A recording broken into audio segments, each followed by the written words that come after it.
ko pala to eh. Kumusta idol? Okay naman ako. Yay, pare! Tayo, ipakita mo sa akin na nagtatrabaho ka araw-araw, mag-gym tayo kada umaga, gising tayo ng maaga alas 6, magsimula tayong mag-workout. Tapos humarap ka sa taong bayan, araw-araw magtrabaho ka. O yun guys, nakita nyo, nagsama yung dalawang bobo. Idol daw niya, sabi ni Ilong Ranger, yung idol niya si Park. Tapos syempre si Ilong Ranger na bobo. Itong mga hinayo pa na to, hoy, Ilong Ranger! Yung idol mong bobo, magsama kayo, pares kayo takot sa akin. O ito si Ilong Ranger ha, nag-ahamon ako rito pero ayaw pumalag. Hindi ito lalaban, duwag ito, sigurado ako. Ilong Ranger, ano, hinahamon kita ng debate. O, patunayan mo, galingan mo, debate tayo.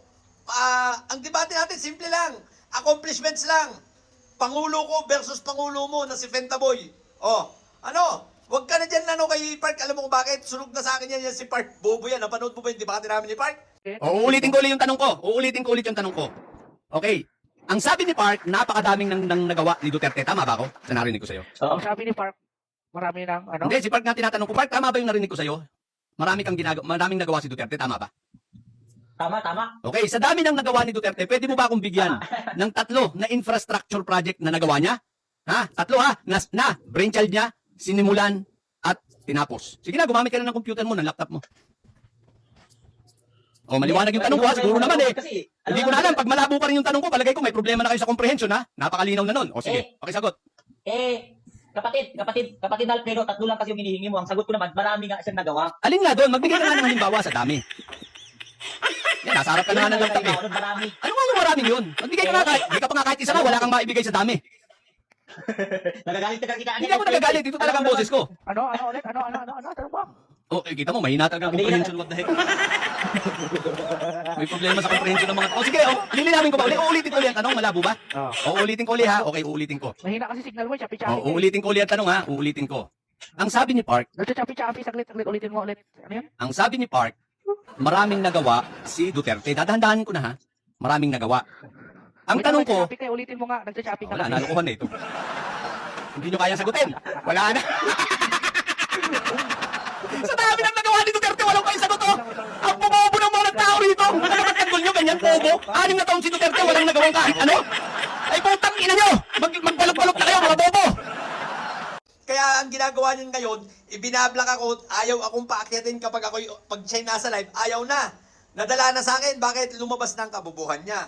Ngayon, ikaw Ilong Ranger, o ako nag-aamon sa'yo, yayabangan mo pa si Tito Bongbong namin eh. Alam mo, kung nandyan lang ako sa Pilipinas, ay naku po, Rudy. May naku po, kahit ako ang haharap sa'yo. Kahit mag-personal tayong magharap na hinayo pa ka, basag ang ilong mo sa akin. Sigurado yan. Diyos ko po, Rudy. O, eto na lang, abogado ka ha. O, ano, tanggapin mo ang challenge ko, debate tayo. O, sa live mo, sa oras na gusto mo, aakyatin kita, magsabi ka, Attorney Ilong Ranger, sigurado ako hindi lalaban itong duwag ito eh. Sigurado ko sa'yo, susunugin din kita kagaya niyang idol mong si Park. Idol mo pala yan. Hindi nakapagtapos ng kinder. Kaya sobrang bobo. Di ba? O magsama kayo, paras kayong bobo. Nanyo.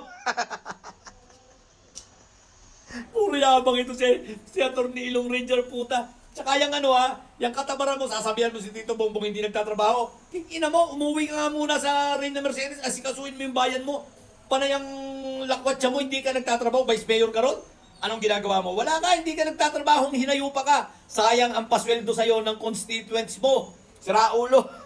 Isipin nyo, mga taga Reina Mercedes, isipin nyo yung vice mayor nyo, hindi na nga umuuwi dyan, wala nang ang trabaho, panay pa ang kuda, panay pa ang yabang. Malamang ito hindi na makauwi sa Reina Mercedes sa kahihiyan eh. Kaya ito hindi na nagtatrabaho dahil sa kahihiyan. Ikinakahiyan na ito ng mga taga Isabela, mga ibanag. Kinahiyan na ito ng mga ibanag. Saka ng mga taga Reina Mercedes. What the heck? Oh, Ilong Ranger, maghihintay ako sa sagot mo ha. Sa oras na gusto mo, aakyatin kita sa live mo. Oh, magsabi ka lang. Ha? Sige na, yun lang. Magsama kayong mag-idol na bobo. Idol si Park, isang bobo. Sabi ng tanong ko, ano nagawa ni Fentaboy? Sabi, marami. Sa dami, walang mabigay kahit isa. Ang dami daw. Nagmukhang tanga puta. Pares kayo, hindi mo pa kayo. Yun lang, sa mga bobo titilis, o yung mga idol ninyo, dalawang bobo. Matili kayo mga bobo at may sayad, ang tatay nyo ay presyo, ang BP nyo ay bobo. Sapagkat ang may sayad ay laging high blood. Bye!